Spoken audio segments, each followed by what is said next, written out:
Hello friends, welcome to SAT Center Institution Center Madathumbadi, free education to all.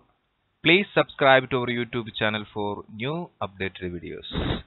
Subscribe ചെയ്തവർക്ക് മാത്രമേ കുറച്ച് നാൾക്ക് ശേഷം ഈ വീഡിയോസ് കാണാൻ സാധിക്കുകയുള്ളൂ. So please subscribe now and visit centerinstitution.blogspot.in. നമ്മൾ പഠിക്കാൻ പോകുന്നത് Solids Part 8, Curved Surface Area of a Cone. Curved surface area. ഇപ്പോൾ ഒരു കോണാണെങ്കിൽ എന്താണ് ഈ കർവ്ഡ് സർഫസ് ഏരിയ എന്ന് പറഞ്ഞു കഴിഞ്ഞാൽ ഈ പുറമെയുള്ള ഏരിയ ഉണ്ടോ, ഈ ഭാഗം ഇതിനെ പൊതിയണമെന്ന് വിചാരിക്കും. അപ്പോൾ ഈ പുറമെയുള്ള പോർഷൻസ് ഇതാണ് കർവ്ഡ് സർഫസ് ഏരിയ. ക്ലിയർ? മലയാളത്തിൽ നമ്മളതിനെ വക്രതല പരപ്പളവ് എന്ന് പറയും. ഓക്കെ ഉണ്ടോ, ഇങ്ങനെ ആ ചുറ്റുപാടുമുള്ള ഏരിയയാണ് കർവ്ഡ് സർഫസ് ഏരിയ. ഇതെങ്ങനെ കാണാം, ഇതിൻ്റെ ഫോർമുല എങ്ങനെ ഡിറൈവ് ചെയ്യാം, അതിൻ്റെ ചില കണക്കുകളും ഒക്കെയാണ് നമ്മളിന്ന് പഠിക്കാൻ പോകുന്നത്. സോ നമുക്കറിയാം, ഒരു കോൺ ഉണ്ടാവുന്നത് ഒരു വൃത്താംശം അഥവാ ഒരു സെക്ടർ വളച്ചിട്ടാണ് അല്ലേ. ഒരു സെക്ടർ ഇങ്ങനെ വളച്ചതിന് ശേഷമാണ് ഒരു കോൺ ഉണ്ടാക്കുന്നത്. നിങ്ങൾക്ക് ഇതിനെക്കുറിച്ച് കൂടുതൽ ഐഡിയ ഇല്ലെങ്കിൽ ഇതിന് മുന്നത്തെ വീഡിയോസ് കണ്ടതിന് ശേഷം മാത്രം ഇത് കാണുക. Please visit part 1 to 7 before watching this video. Okay, so ഇത് ഒരു വൃത്തത്തിൻ്റെ ഭാഗമാണ്. ഇത് ഒരു വൃത്തത്തിന്റെ ഭാഗമാണ് കണ്ടോ, അതിന്റെ റേഡിയസ് ആണ് ഈ ക്യാപിറ്റൽ ആർ. ക്ലിയർ? സോ ഇതാണ് ആ വൃത്തം. ഓക്കെ, ഇനി ഇതൊരു എക്സ് ഡിഗ്രി, കുറച്ച് ആംഗിൾ ഉണ്ട് എക്സ് ഡിഗ്രി, ഇതൊക്കെ നമ്മൾ കഴിഞ്ഞ ക്ലാസ്സിൽ പറഞ്ഞതാണ് എക്സ് ഡിഗ്രി. അപ്പോൾ ഈ ഒരു കഷ്ണം സാർ ഇവിടെ കാണിച്ചിരിക്കുന്ന ഈ ഒരു കഷ്ണം, ഓക്കെ, ഈ ഒരു കഷ്ണം ഇങ്ങനെ വളച്ചിട്ടാണ് ഈ ഒരു കോൺ ഉണ്ടായിരിക്കുന്നത് കണ്ടോ. ഓക്കെ, അപ്പൊ ഈ ആറ് തന്നെയാണ് ഇവിടുത്തെ ആറ്. ക്ലിയർ? ഇതൊക്കെ നമ്മൾ കഴിഞ്ഞ ക്ലാസ്സിൽ പറഞ്ഞ. ഇവിടെ ഈ വളച്ചുണ്ടാക്കിയിരിക്കുന്ന കഷ്ണം എന്ന് പറയുന്നത് ഈ ഒരു ചെറിയ കഷ്ണമാണല്ലോ. അപ്പോ ഈ ഇവിടെയുള്ള ഏരിയ, ദിസ് ഏരിയ, ഈ വിസ്തീർണം ഏരിയ അത് തന്നെയാണ് ഇവിടെ കാണിച്ചിരിക്കുന്ന ഈ ഏരിയ കണ്ടോ. ഈ കോണിന്റെ ഏരിയയും ഈ സെക്ടറിന്റെ ഏരിയയും എന്താണ്, സെയിം ആണ്. The area of this sector and the area of the cone are same. Clear? So to find the area of the cone, first find the area of the sector. സെക്ടറിന്റെ area കണ്ടുപിടിച്ച് കഴിഞ്ഞാൽ അത് തന്നെയാണ് എന്ത്, കോണിന്റെയും area. കാരണം ഈ sector, ഈ ഒരു ചെറിയ കഷ്ണം വളച്ചിട്ടാണ് നമ്മൾ എന്തെങ്കിലും പിടിച്ച് വളച്ചിട്ടാണ് ഒരു കോൺ ഉണ്ടാക്കുന്നത്. ഓക്കെ, അപ്പോ നമുക്ക് ഈ സെക്ടറിന്റെ ഏരിയ കണ്ടെത്തണം. ഈ ഷെയ്ഡ് ചെയ്ത ഭാഗം, ഇത് ഈ ഒരു കഷ്ണമാണ് നമ്മൾ വളച്ചെന്നുണ്ടാക്കുന്നത്, കോണാക്കി മാറ്റുന്നത്. അപ്പൊ എങ്ങനെയാണ് ഈ സെക്ടറിന്റെ ഏരിയ കാണുന്നത്? നമുക്ക് ആയിക്കൂടെ അറിയാവുന്നത് ഒരു വൃത്തത്തിന്റെ ഏരിയ കാണാനുള്ള സമവാക്യമാണ്. എന്താണ് ഒരു വൃത്തത്തിന്റെ ഏരിയ കാണാനുള്ള സമവാക്യം? സപ്പോസ് ഈ വൃത്തം, ഈ ഒരു circle, area of the circle is equal to pi radius R square. Clear? Pi r square. For all circle, the area is pi into its radius square. Here നമുക്ക് കാണേണ്ടത് ഓൺലി ദിസ് പോർഷൻ, ഈ പോർഷന്റെ area ആണ് നമുക്ക് കാണേണ്ടത്. Whole circle ആണെങ്കിൽ എത്ര ഡിഗ്രിയാണ്? 360. Whole circle is equal to 360 degree. Clear? ഈ ചെറിയ പാർട്ട് ആണെങ്കിലോ, ഈ 360 ഡിഗ്രിയിൽ ഉള്ള എക്സ് പാർട്ട്, മനസ്സിലായോ? ഹോൾ സർക്കിൾ ആണെങ്കിൽ 360 ഡിഗ്രി, പക്ഷേ എക്സ് ഡിഗ്രി മാത്രമാണെങ്കിലോ നമ്മളെങ്ങനെ കാണും? ഹോൾ സർക്കിളിന്റെ എക്സ് ഡിഗ്രി, അത്രയും ഭാഗം, അതായത് 360 ഡിഗ്രി ആണെങ്കിൽ എന്താണ് നമ്മുടെ ഏരിയ? Pi R square. ക്ലിയർ? അങ്ങനെയാണെങ്കിൽ എക്സ് ഡിഗ്രി ആണെങ്കിൽ എന്തായിരിക്കും ഏരിയ? വെരി സിമ്പിൾ, ക്രോസ് മൾട്ടിപ്ലൈ ചെയ്യാം.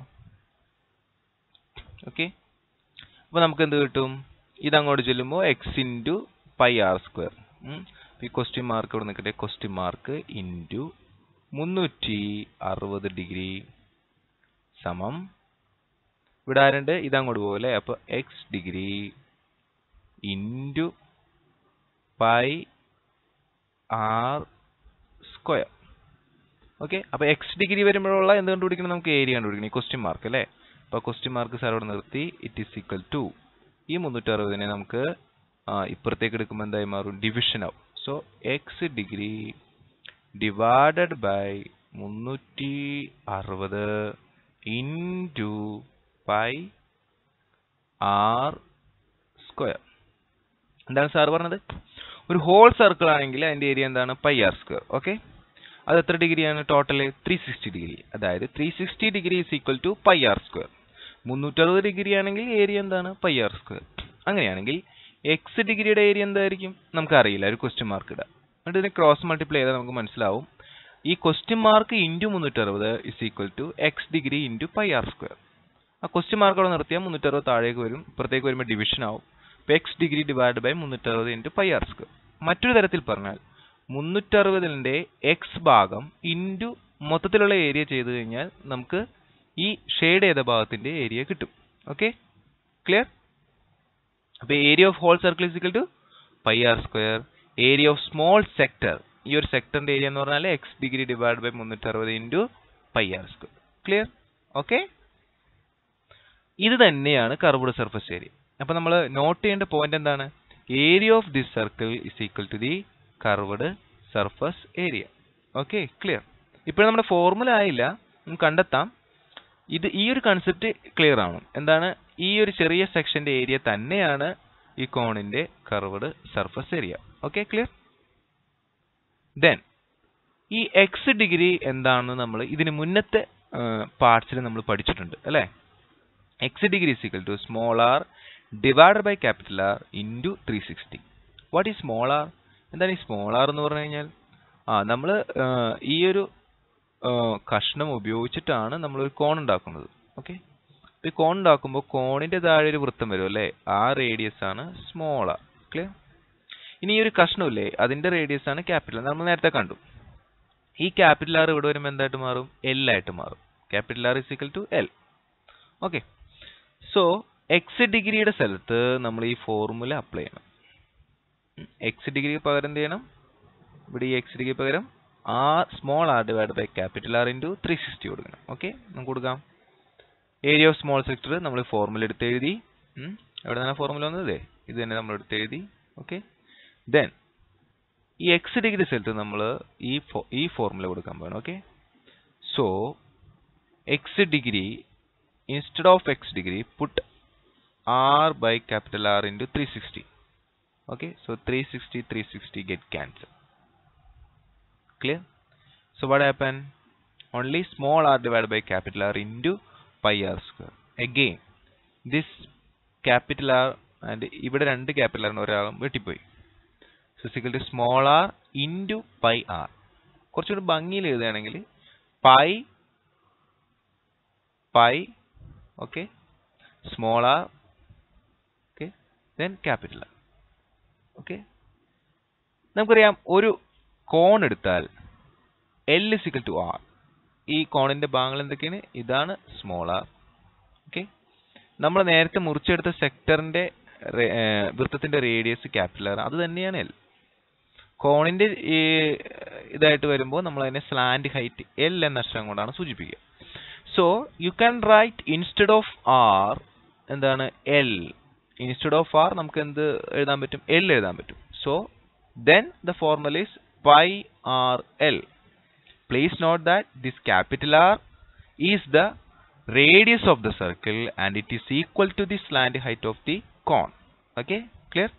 So instead of capital R we write small l, slant height of the cone. Okay, so the area of small sector is equal to the curved surface area of cone. Area of small sector ന്റെ ഏരിയയും small സെക്ടറിന്റെ ഏരിയയും അതുപോലെ തന്നെ curved surface ഏരിയയും same ആയതുകൊണ്ട് curved surface area of കോണിന്റെ formula is equal to pi r L. So curved surface area of cone is equal to pi r L. Okay, ഇവിടെ pi എന്താണ്? ഒരു കോൺസ്റ്റന്റ് ആണ്. 3.14 3.14 ആണ് പൈയുടെ വില. പൈയുടെ വില എന്താണ്? 3.14. ഓർ നിങ്ങൾക്ക് എങ്ങനെ എടുത്തെഴുതാം? 22/7 or. Okay, R. What is R? R എന്ന് പറഞ്ഞു കഴിഞ്ഞാൽ നമ്മളിങ്ങനെ ഈ കോണിന്റെ എന്താണ്? ഹൈറ്റും റേഡിയസും സ്ലാന്റ് ഹൈറ്റ് ഇങ്ങനെ നമുക്കൊരു മട്ടത്രികോണം കിട്ടും. അതിനകത്ത് R എന്താണ്? റേഡിയസ് ഓഫ് ദ ബേസ്, ഒരു വൃത്തമാണ്. And this one is R. Okay, this is R. Okay, and what is L? L is this one, slant height. ഉണ്ടോ? Okay, clear? എങ്കിൽ നമുക്ക് ഇത് വെച്ചിട്ടൊരു പ്രോബ്ലം ചെയ്യാം. Problem number 5. What is the area of the paper needed to make a conical hat of base radius 8 centimeters and slant height 30 centimeters? ആരം 8 സെന്റിമീറ്ററും ചരിവ് ഉയരം 30 സെന്റിമീറ്ററുമായ വൃത്തസ്തൂപികയുടെ ആകൃതിയിലുള്ള ഒരു തൊപ്പി ഉണ്ടാകാൻ എത്ര ചതുരശ്ര സെന്റിമീറ്റർ കടലാസ് വേണം? ഓക്കെ, സോ ഇതാണ് നമ്മുടെ question.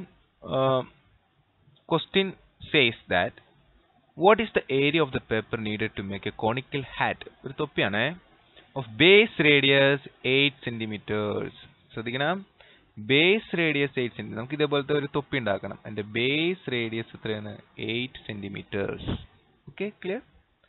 So base radius 8 centimeters. അത് നമ്മൾ എന്ത് ലെറ്റർ കൊണ്ടാണ് സൂചിപ്പിക്കുക? R. R is equal to 8 centimeter. And slant height 30 centimeters. Slant height. ഏതാണ് slant height? ഇതാണ് slant height. It is equal to 30 centimeter denoted by the letter L. Clear? So slant height 30 centimeter. Then what is the formula? അല്ലെങ്കിൽ എന്താണ് ഈ question നമ്മൾ ചോദിച്ചിരിക്കുന്നത്? What is the area? What is the area of the paper? നമുക്ക് കുറച്ച് paper ഉപയോഗിച്ച് ഇങ്ങനെ ഉണ്ടാക്കണം. അതിന്റെ ഏരിയ കാണണം. അതായത് നിങ്ങൾ കാണേണ്ടത് ഈ കർവ്ഡ് സർഫസ് ഏരിയ. ആ പേപ്പർ വളച്ചാണ് ഇത് ഉണ്ടാക്കുന്നത്. ഇപ്പൊ കർവ്ഡ് സർഫസ് ഏരിയ ആണ് ചോദിച്ചിരിക്കണമെന്ന് മനസ്സിലാക്കണം. Okay, so the question as what is the area? It is very simple. Just apply these things into the formula.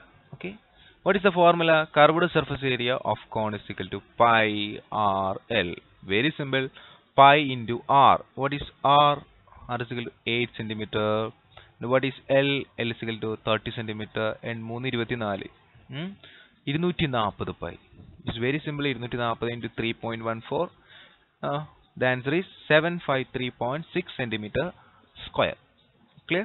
Okay, next question. Question number 6. What is the curved surface area of a cone of base radius 12 centimeters and slant height 25 centimeters? Okay. പാദത്തിന്റെ ആരം 12 സെന്റിമീറ്ററും ചരിവ് ഉയരം 25 സെന്റിമീറ്ററുമായ ഒരു വൃത്തസ്തൂപികയുടെ വക്രതല പരപ്പളവ് എത്രയാണ്? It is very simple. നമ്മൾ കഴിഞ്ഞ ക്ലാസ്സിൽ കണ്ട പോലെ തന്നെയാണ്. എന്താണ് curved surface area of the cone? അതാണ് ചോദിച്ചിരിക്കുന്നത്. നേരിട്ട് ചോദിച്ചിരിക്കുന്നത് കണ്ടോ? Curved surface area of the cone pi r l. ഇവിടെ എന്തൊക്കെ വേണം? നമുക്ക് റേഡിയസ് വേണം. ഓക്കെ, പിന്നെ എന്ത് വേണം? എൽ വേണം. നമുക്ക് തന്നിട്ടുണ്ടോ നോക്കാം. ഇതാണ് നമ്മുടെ കോണ്. റേഡിയസ് തന്നിട്ടുണ്ട് 12 centimetres. Okay, then slant height തന്നിട്ടുണ്ട് L. L it is equal എന്താണ്? 25 centimetres. Okay, very simple. Just apply this R and L into the formula. Pi into R ന് പകരം 12, L ന് പകരം 25, 300 pi, 300 into 3.14, answer 942 centimeter square. Okay, next പാർട്ടുകൾ കണ്ടുകൊണ്ട് നമുക്ക് മറ്റു problems ഒക്കെ മനസ്സിലാക്കാം. Okay, so please visit next part. Thank you. Please subscribe to our YouTube channel for new updated videos and also visit sendersintuition.blogspot.in. Thank you once again.